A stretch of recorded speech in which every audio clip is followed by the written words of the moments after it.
ये भी एक कहीं ना कहीं ऊपर वाले की जो चाहता है वही बुलवाता है।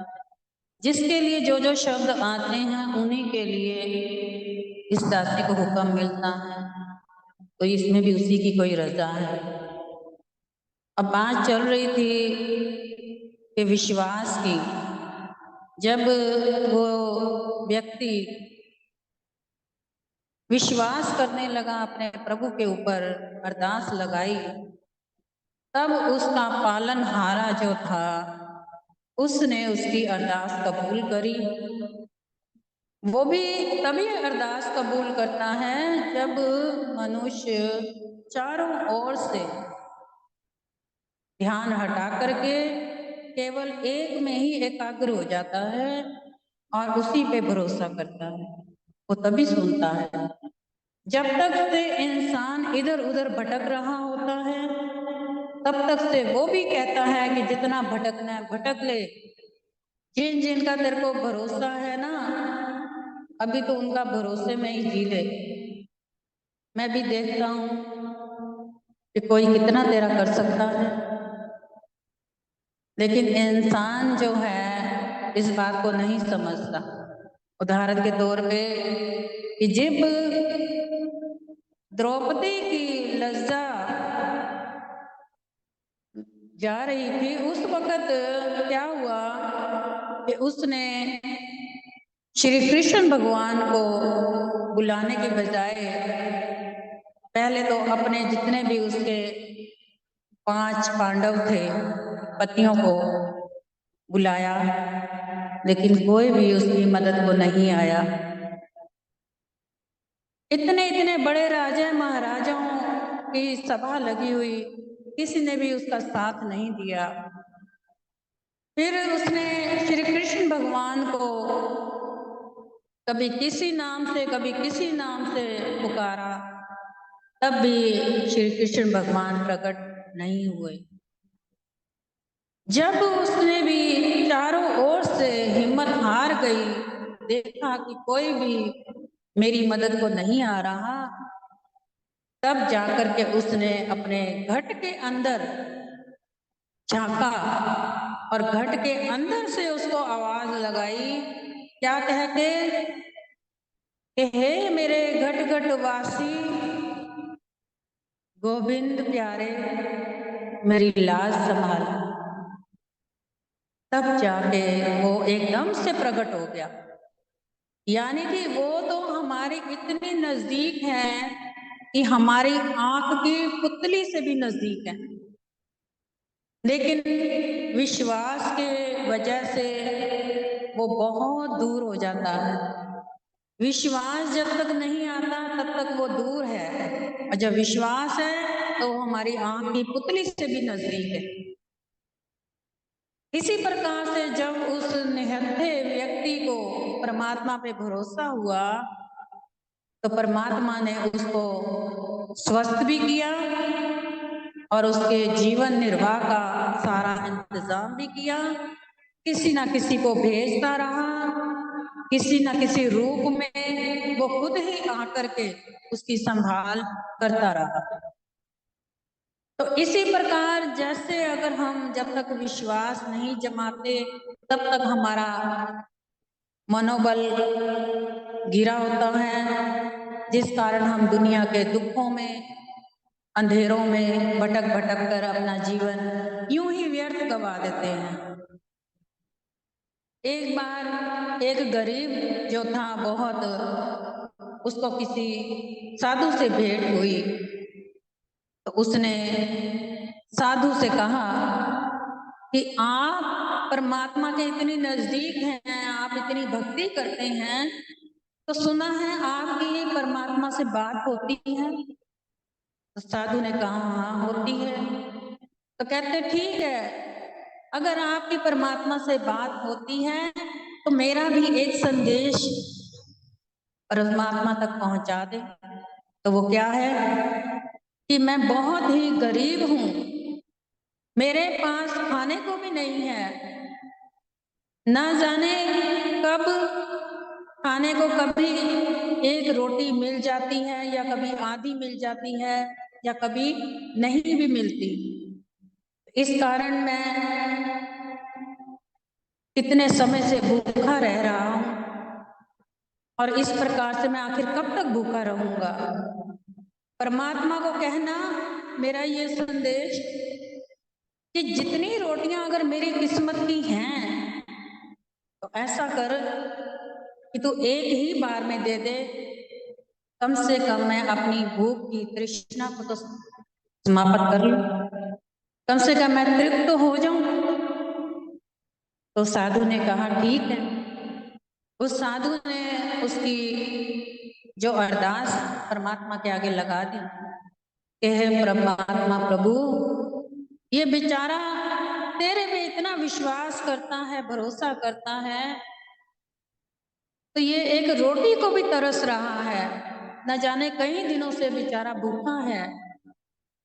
तो जो भी इसके जितना भी हिस्से की रोटियां बाकी बची हैं, इसको एक ही बार में दे दें ताकि ये तृप्त हो सके।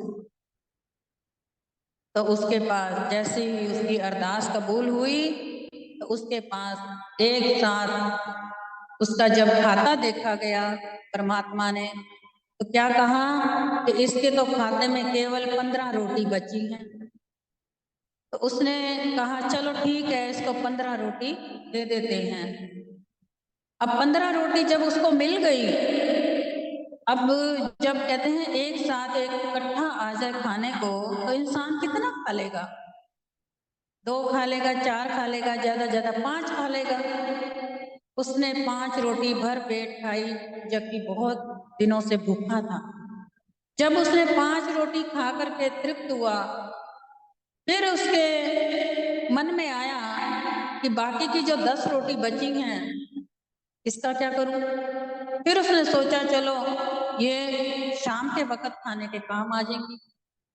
शाम को भी उसने जब फिर से 5 रोटी खा ली, उसके बाद फिर उसके पास 10 रोटी जो थी उसमें से 5 बची।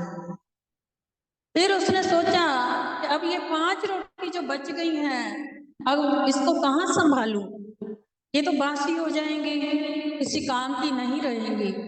तो क्यों ना मेरे जैसे और भी जो भूखे बैठे हैं मैं उनको बांट दूं। तो उसने जाकर के उनको बांट दी।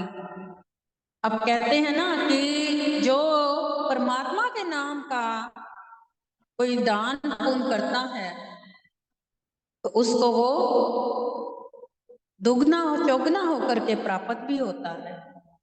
दान पुण्य कभी भी किसी का व्यर्थ नहीं जाता, कहीं ना कहीं किसी ना किसी रूप में उसको प्राप्त होता है। तभी तो गुरु ग्रंथ साहब में भी आता है कि हर एक जीव का हक बनता है कि आप संसारी कमाई करते हैं, जो भी कमाते हैं उसमें से दसवंत जो यानी कि 10वां हिस्सा जो है अपनी कमाई का, वो प्रभु परमात्मा के नाम का जरूर निकाला करें कि जिससे कि आपके घर की कमाई में बरकत पड़े। अब उसने 5 रोटी जब दान करी तो 5 की उसको दूसरे दिन 50 रोटी प्राप्त हुई। दान की हुई का इतना लाभ हुआ। अब जब उसने देखा ये 50 रोटी आ गई, उसने फिर उसमें से 5 खाई, फिर बाकी 45 रोटी उसने फिर से दान कर दी। जब 45 दान करी फिर उसको 90 रोटियां वापस आई। इसी प्रकार करते करते वो दान करता गया, रोटियां बढ़ती गई बढ़ती गई। एक दिन ऐसा आया कि लंगर लगना शुरू हो गया। अब वही साधु एक दिन वहां से गुजर रहे थे, उन्होंने देखा कि यहाँ पे तो लंगर चल रहा है, तो भला यहाँ पे किसने लंगर चला रखा है। तो पता लगा कि जिस व्यक्ति के पास एक दिन भी खाने की रोटी नहीं थी, आज वही व्यक्ति लंगर लगा करके बैठा है। तो साधु ने सोचा देखो तो सही आखिर इसके पास लंगर आया कहाँ से। तो वो बैठ गया, उन्होंने भी लाइन लगा के बैठ गए साधु महाराज। तो जब उनका नंबर आया लंगर का, तो वही व्यक्ति उनको लंगर जब दे रहा था तो आंखें उसकी एकदम नीचे थी। तो साधु ने कहा कि आंखें ऊपर उठा के दे, ये क्या तू नीचे झुक करके दे रहा है? तो उसने जवाब दिया कि नहीं, ये आंखें ऊपर नहीं उठ सकती हैं। क्यों? क्योंकि जब आंखें ऊपर उठ गई तो भेदभाव आंखों में समा जाएगा, जिससे कि मेरी सेवा में अहंकार आ जाएगा।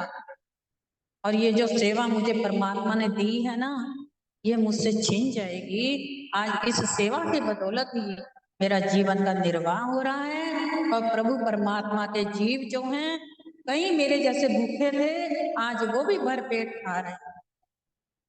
तो उसके मन में आया साधु के कि परमात्मा ने तो कहा था कि इसके हिस्से में केवल 15 रोटी हैं, तो इसका मतलब परमात्मा झूठ बोलता। उसने भी जाके परमात्मा से पूछा कि क्या आपने उसको इतनी रोटियां दी? आपने तो कहा था इसके हिस्से की 15 रोटी, बाकी कहाँ से इतना लंगर आया? तो परमात्मा ने कहा कि उसके हिस्से की केवल 15 ही थी, लेकिन उसने अपना भाग जो है खुद जागृत करके खुद अपना भाग्य बनाया है, और अपने भागों का ही वो खा रहा है, और अपने भागों से ही वो लंगर भी बांट रहा है। यानी कि आज हम अगर किसी को एक दान करते हैं तो 10 गुना होकर के वापिस आता है। आपने वो पुराना पिक्चर का गाना भी सुना होगा कि कोई 1 लाख देगा तो उसे 10 लाख मिलेंगे, कोई 1,000 देगा तो उसको 10,000 मिलेंगे। तो इसी प्रकार से हमारी बरकत जो है विश्वास से बढ़ती है। और जो लालच अपने मन में लोभ रखता है, आज के समय को ना देखकर कल की सोचता है, तो उसके ना तो वो कल का रहता है ना आज का रहता है। तो जितना जितना लिखा है किस्मत का, तकदीर का, उतना उसको प्राप्त अवश्य होता है। इसी प्रकार से गुरुमुखो एक बार की बात है कि एक व्यक्ति किसी सेठ के यहाँ काम करता था। कहते हैं ना, भाग्य अपना अपना हर कोई लिखवा करके लाता है, और आगे से उसको भाग्य को और उज्जवल कैसे बनाता है? अपने कर्मों से बनाता है। वो व्यक्ति सेठ के यहाँ काम करता था, तो बीच में वो किसी कारण नहीं आ सका।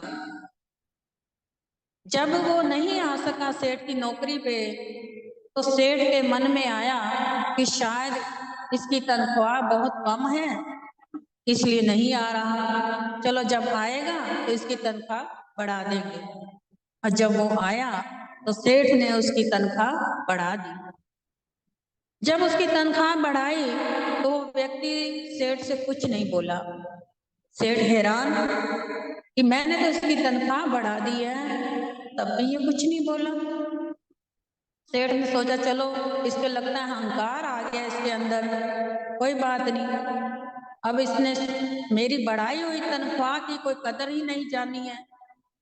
अब अगली बार की जो तनख्वाह मिलेगी इसको, फिर उतनी वापस इसकी घटा दूंगा।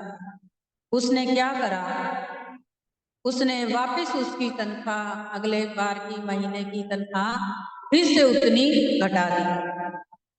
बीच में जब वो नहीं आया 2 दिन, तो तब सेठ ने उससे पूछा कि अब मैंने तेरी तनख्वाह घटा दी, तू तब भी कुछ नहीं बोला, जब बढ़ाई तब भी कुछ नहीं बोला, आखिर इसका कारण क्या है? तो कहने लगा कि मालिक, जब आपने बढ़ाई थी ना, मैं बीच में 2 दिन नहीं आया, तो मेरे घर में पुत्र संतान की प्राप्ति हुई थी मुझे, तो मैं समझ गया कि उसके भाग्य का आया है, इसलिए मेरी तनख्वाह बढ़ी है। और जब आपने घटा दी है तो मेरी जो माँ थी उसका स्वर्गवास हो गया है, उसके हिस्से का आपने कम कर दिया है। तो गुरुमुखो, जो भी इंसान जन्म लेता है, जीवन लेता है, संसार में आता है, जाता है, अपने भागों का खाता है, अपने भागों का ही लेके आता है। कोई किसी का नहीं खाता, ना ही कोई किसी का छीनता। इसी प्रकार अपने भाग्य का आप खुद उज्जवल करें, अपने भागों को जगाएं, और परमात्मा का शुक्राना करते हुए पुण्य दान जो भी करना चाहें करते रहें। भले ही आज आपकी मकर संक्रांति है, मकर संक्रांति का पुण्य दान तो अवश्य लगता ही है, लेकिन एक गुप्त दान होता है जो हर वक्त लगता है, और वो जब मर्जी आप कर सकते हैं, जब चाहें जैसे चाहें। कपड़े का, पैसे का, अन्न का, धन का, कैसा भी करें, आपका अवश्य वो बढ़कर आपको वापस मिलेगा, ये हमारा विश्वास है। आप प्रभु परमात्मा की प्रसन्नता पाते हुए जीवन को सुखी बनाएं। और आज की मकर संक्रांति की गुरुमुखों, आप सभी गुरुमुखों को लाखों लाख बधाई। हमारे इष्ट देव मालिक श्री परमहंसों की ओर से भी ढेरों सारी शुभकामनाएं, शुभ दुआ, आशीर्वाद। बोल जयकारा बोल मेरी श्री गुरु महाराज की जय। जय श्री राम जी। बंधु चरण सरोज गुरु मुद मंगल आगा, जैसे वत नर होत है सागर से पार। गुरु जी के सुमिरन मात्र से नाशत विघ्न अनंत, तासे सर्व आरंभ में ध्यावत है सब संत। आप प्रगटे इस जगत में जीव काज सुधारने, शबद नाव बनाई सुंदर, दुखित जीव दास भेंट सत्यागत तिहारी, दास अपना कीजिए मैं शरणागत तिहारी, चरणों में रख लीजिए। सौभाग्यशाली गुरुमुख सज्जन मंडली, अपनी समस्त चित्त वृत्तियों पर एकाग्र करते हुए अपना ध्यान अपने मन मंदिर में अपने नैनामयी परमहंसों की ओर लगाते हुए श्रद्धा प्रेम सहित मीठे स्वर में बोली, श्री गुरु महाराज की जय।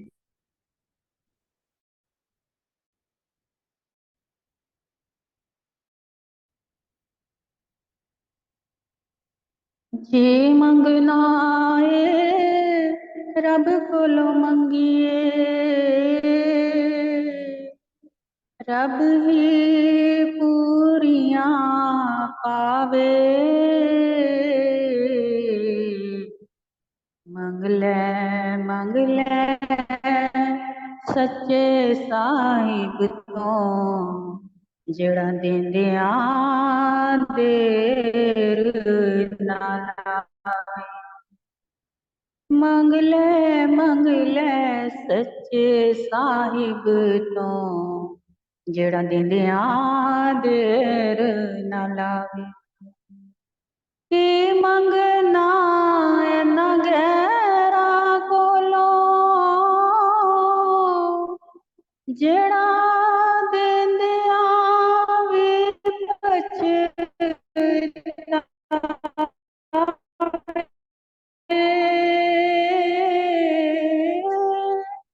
मंगले मंगले सच्चे साहिब तो, जेड़ा देंदे आ देर न लावे। एक भरोसा साईं अपने दा, दूजा ना कोई होसी।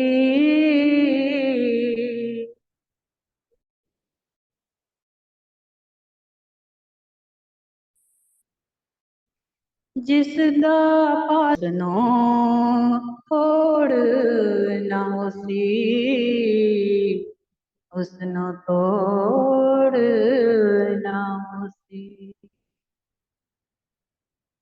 गुरुमुखो, ये बात सत्य है कि जिसका विश्वास अटल है अपने प्रभु परमात्मा पे, उसको कभी भी कोई किसी भी चीज की कमी नहीं आ सकती है। विश्वास से ही सारे कारज होते हैं। एक उदाहरण के तौर पे मानो कि एक कोई मरीज है, बहुत ही बीमार अस्वस्थ है, बिस्तर पे ऐसे पड़ा है ओधा होकर के कि उठ करके उसकी इतनी हिम्मत नहीं कि वो किसी को आवाज भी लगा ले या पानी का घूंट भी एक गिलास उठा के खुद से पी ले। तो जब इतना पहलवान शरीर था उसका, तब उसने अपनी पहलवानी शरीर की कोई कदर नहीं करी। और जब वही पहलवान शरीर बिस्तर पर लेट गया और उस वक़्त उसको इस बात का एहसास हुआ कि भले ही जितना मर्जी हम पहलवानी दिखाएं या जब जोश होता है तो जोश दिखाते हैं अपना अपना, लेकिन इस जोश का अहंकार में मनुष्य अपना आप भी गवा देता है। और जब ये अहंकार टूटता है, यानी कि जब मनुष्य औंधे मुंह गिर जाता है, यानी शरीर की सारी शक्तियां समाप्त हो जाती हैं, उसके बस में कुछ नहीं रह जाता, तब जाकर के उसको इस शक्ति के एहसास का मालूम होता है कि ये हमें इतनी बलवान शक्तियां शरीर के अंदर परमात्मा ने भर के जो दी थी, समय रहते हमने इसकी कदर नहीं जानी और इसकी सारी की सारी शक्तियां व्यर्थ ही गवा दी। और जब वो निर्था होकर के पड़ जाता है ना, तब जाकर के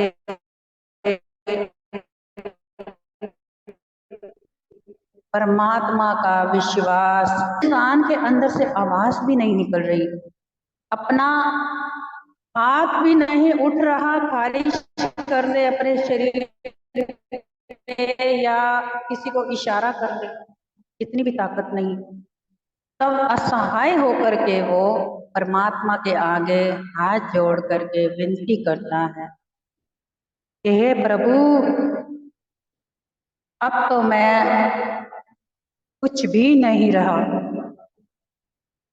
यानी कि एक जैसे मिट्टी का ढेर हो जाता है, ऐसा मालूम हो रहा है कि अब मैं मिट्टी का ढेर बन चुका हूं, अब तो तू ही संभाल, तू ही देख, तू ही मेरा रक्षक है, तू ही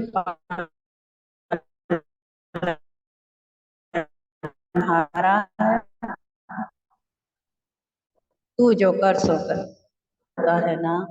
तब परमात्मा उसके ऊपर दयाल होकर के, आवाज कट रही है क्या? हाँ जी, मैंने मैसेज किया है, थोड़ी आवाज ब्रेक हो रही है।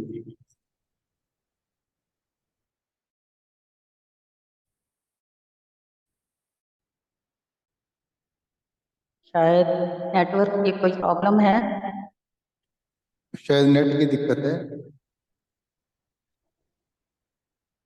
ठीक है, आप करते रहे, समझ आ थोड़ी रही देर के लिए लगाए। अभी कट रही है आवाज। अब आ रही है आवाज? हाँ जी, आवाज तो आ रही है लेकिन बीच में ब्रेक हो रही है, कट कट के। अभी जरा ब्रेक लगाए, दूसरे मोबाइल से चालू करते हैं, दूसरे मोबाइल से चालू करते हैं। तब तक सभी गुरुओं के नाम का जाप करें मन ही मन।